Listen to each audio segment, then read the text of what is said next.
Societies determine currency based on the value they place on certain objects.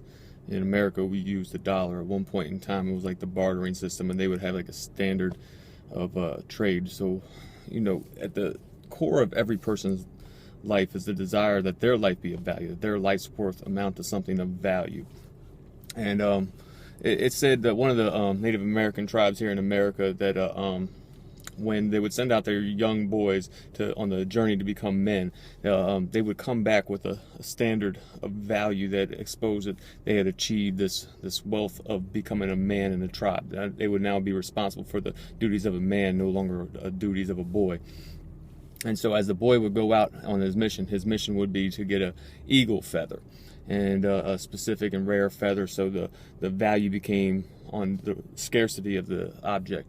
And so because it was not common amongst the people, it had a value to be established, and in this case it was manhood. So when the boy would come back with the feather, he was no longer a boy, he was a man, and the tribe would have this value on his life. So his life's value had changed from boy to man, and now he had status inside the tribe, he had a voice inside the tribe, and he was able to contribute as a man in that society. So his life was of value, and his self-esteem was boosted, and now he would be eligible to marry and start his own family and things of that nature. So it came with a lot.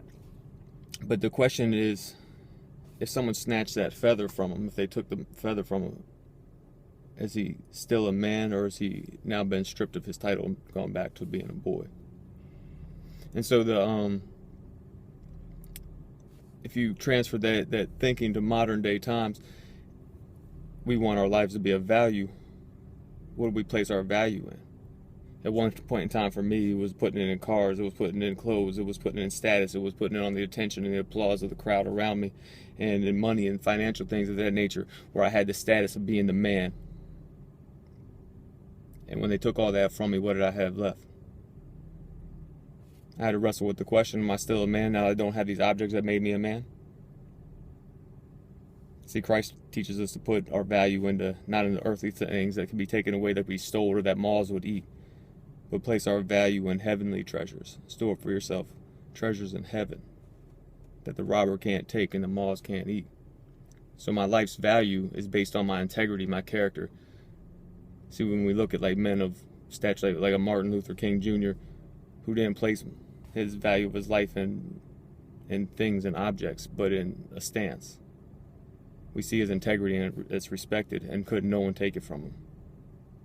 Just something to think about. My two mites.